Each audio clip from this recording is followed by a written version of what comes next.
যেখানে USA and ইন্ডিয়ার Shark tank মিলিয়ন্সে views generate করছে, ওদিকে কেন বাংলাদেশের শার্ক ট্যাঙ্ক 1,00,000 ভিউজও জেনারেট করতে পারছে না, ওইটাই ডিসকাস করবো আজকের এই ভিডিওতে 3টা পয়েন্টস দিয়ে।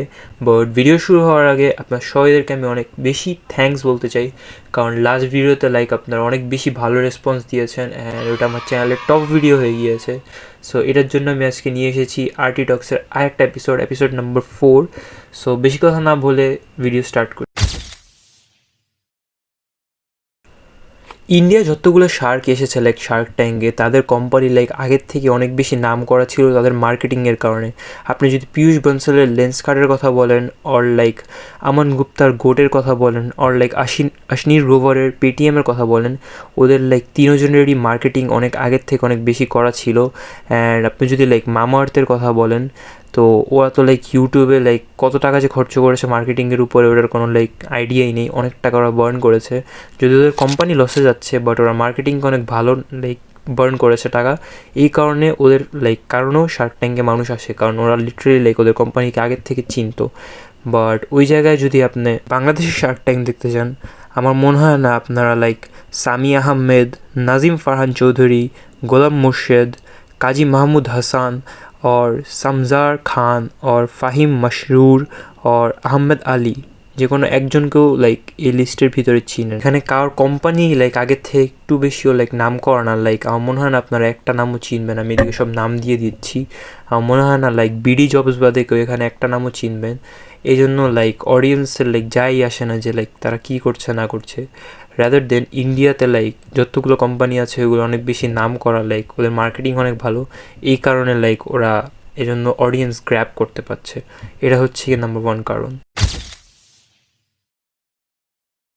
বাংলাদেশে শার্ক ট্যাঙ্ক না চলার আরেকটা রিজন হচ্ছে গিয়ে দ্য ল্যাঙ্গুয়েজ প্রবলেম। যেখানে মাত্র 230 মিলিয়ন মানুষ এই পুরো দুনিয়াতে বাংলা স্পিক করে, ওই জায়গায় 600 মিলিয়ন মানুষ হিন্দি বলে, অ্যান্ড 1.5 বিলিয়ন মানুষেরও বেশি এই পুরো দুনিয়াতে ইংলিশ বলে। সো ওইটার কারণেও একটা ভিউজের ডিফারেন্স আছে। আর এটা হচ্ছে কি অনলাইনের স্ট্যাটিস্টিক্স যেটা গুগল বলে। বাট আপনারা জানেন বাংলাদেশে, নেপালে, পাকিস্তানে অ্যান্ড আরও আশেপাশে যত দেশ আছে, ওরাও হিন্দি কন্টেন্ট কনজিউম করতে বেশি পছন্দ করে। সো ওইটার কারণে ভিউজের ভিতরে অনেক বড় একটা ডিফারেন্স এসে পড়ে হিন্দিতেও। প্লাস ইংলিশ অডিয়েন্স তো আগের থেকেই অনেক বেশি গ্রো হওয়া, অ্যান্ড হিন্দি অডিয়েন্স অনেক গ্রো হওয়া। বাংলার ভিতরে only Bangladesh and Kolkata and ইন্ডিয়াতে যদি আরও কোনো ছোটোখাটো সিটিজ থাকে ওইখানে দেখা হয়। এই কারণে ভিউজে অনেক বড় একটা গ্যাপ আমরা দেখতে পারি। এটা হচ্ছে কি নাম্বার 2 রিজন।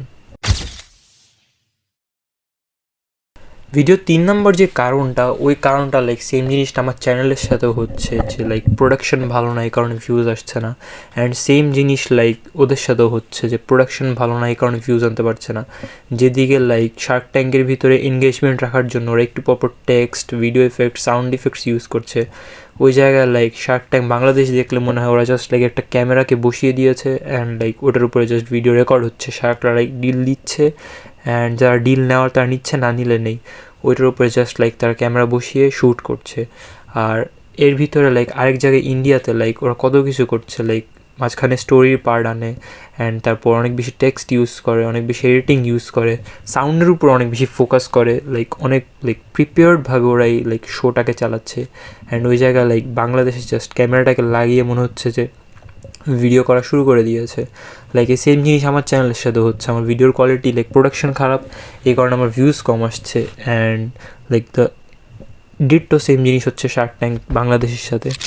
সো শোয়ের প্রোডাকশন যদি ইমপ্রুভ করা হয়, তাহলে আমার মনে হয় আরও অনেক বেশি ভিউজ জেনারেট করা যাবে যদি খালি প্রোডাকশনটা আপগ্রেড করা হয়। কারণ ল্যাঙ্গুয়েজের যে প্রবলেমটা, ল্যাঙ্গুয়েজ আমি বুঝলাম যে বাংলা মানুষ কম বলে, বাট যেরকম লেভেলের ভিউজ আসছে 18,000, 19,000, 20,000, এত কমও ভিউজ আসার কথা না। প্রোডাকশন যদি ইমপ্রুভ হয় আরও বেশি ভিউজ আসা পসিবল আমার মনে হয়। কারণ যত বেটার কোয়ালিটির অফ কন্টেন্ট হবে তত বেটার ভিউজ আসবে। সো এটাই আমার মনে হয়। অ্যান্ড আজকের ভিডিওর জন্য একটুকুই। Thank you for supporting the last video. And আমি আরটি টক্সের ভিডিও একটু বেশিই ঢালছি, আমি জানি। আমি চেষ্টা করবো আলাদা টাইপের ভিডিও ঢালারও, বাট সামনের থেকে আমি চেষ্টায় আছি যে নেক্সট কী বানানো যায়, কন্টেন্টের আইডিয়া ভাবছি মাথায়। আশা করি আপনাদের ভিডিওটা ভালো লেগেছে। যদি ভালো লেগে থাকেন, পুরোটা এ পর্যন্ত দেখেছেন, অনেক বেশি থ্যাঙ্কস, লাইক ওয়াচ টাইম পেয়ে গিয়েছি আমি, ওটার জন্য থ্যাংক ইউ। সাবস্ক্রাইব করে দিন যদি সাবস্ক্রাইব না করে থাকেন এখনও, অ্যান্ড লাইক বাটনও ক্লিক করে দিন, এটা দিয়ে লাইক এই ভিডিওটা আরও অনেকজনের কাছে যাবে, অ্যান্ড ওটা দেখলে আমারই লাভ হবে, অ্যাজ সাচ অন্য কারো কোনো লাভ হবে না। সো আজকের ভিডিওর জন্য একটু কি সবাই আমার জন্য দোয়া করবেন। আসসালামু আলাইকুম, বাই বাই।